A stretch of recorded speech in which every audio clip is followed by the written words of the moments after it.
Yang ni kira suasana dalam kawasan kampung Matan Jangguih Mea area. Kat sini mereka beritahu ada satu pondok lama Mea. Apa nama ni Matan Jangguih Mea Pondok abaga. Tuan Guru Fakir Daim Mea Pondok abaga. Start daripada tahun 1880 sampailah ni dia ada dalam kampung Matan Jangguih Mea area.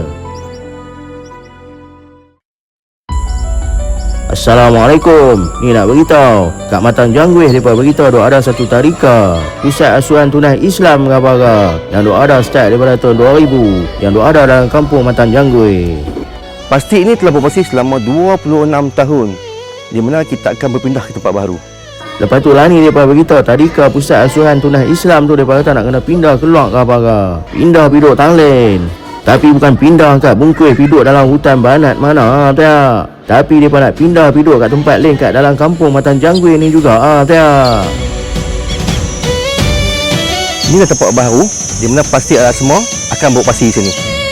Tapi tu lah mereka beritahu sebelum mereka pindah mereka nak kena beli satu tanah baru kat apa nama ni kat satu orang ni. Dia ni beritahu dia nak jual tanah ni. Mereka beritahu ada satu orang tu dia nak lego tanah ni harga RM250,000.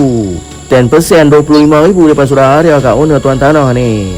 Lepas tu ada balance banyak lagi mereka nak kena clear. Nak kena settle duit kat tuan tanah. Tapi mereka beritahu sebenarnya mereka nak kena beli dua tanah tak. Yang kata tanah dia tu nak jual RM250,000 tu kira tanah untuk mereka buat tapak, untuk mereka buat sekolah tadika pusat asuhan tunai Islam. Yang mereka kata nanti mereka nak kena pindah. Lepas tu yang satu lagi tanah yang kat depan ni pula mereka kata mereka nak kena beli juga. Pasal mereka nak buat jalan masuk untuk pergi sekolah tadika. Inilah laluan yang kita akan beli untuk jadikan jalan masuk ke pasti. Laluan utama ke tapak baru pasti Al-Asma' ni, keluasan dia 4,000 kaki persegi, harga jualan dia RM140,000.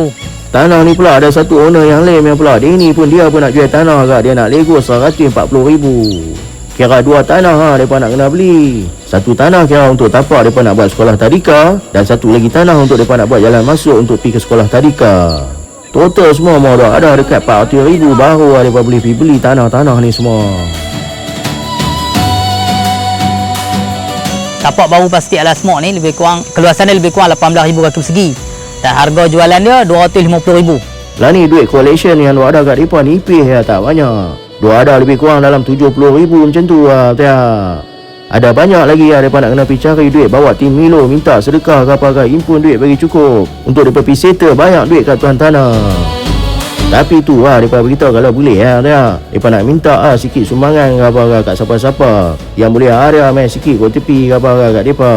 Bagi tangan kiri tangan kanan tak nampak ke apa ke, ataupun bagi tangan kanan tangan kiri tak nampak ke apa ke, untuk mereka pergi beli tanah ni semua untuk mereka buat tadika pusat asuhan tunai Islam yang mereka kata nak kena pindah kat bungkus keluar daripada tempat lama punya location. Inilah tapak pasti Al-Asma' yang baru, yang mana berdekatan dengan jalan utama Matampau. Budak-budak belajar setiap hari daripada cari ilmu sepenuh hati. Mak bapak yang duk hantar anak pergi sekolah tanpa henti. Lepas tu kejayaan nanti mai sebagai bukti. InsyaAllah yang tu sudah pasti. Pihak pasti Al-Asma' sangat mengharapkan bantuan orang ramai untuk bantu pihak pasti membeli tanah ni. Semua pakat-pakatlah ramai-ramai sumbang. Tak sikit, banyak pun tak apa untuk menjayakan pembeli tanah ni.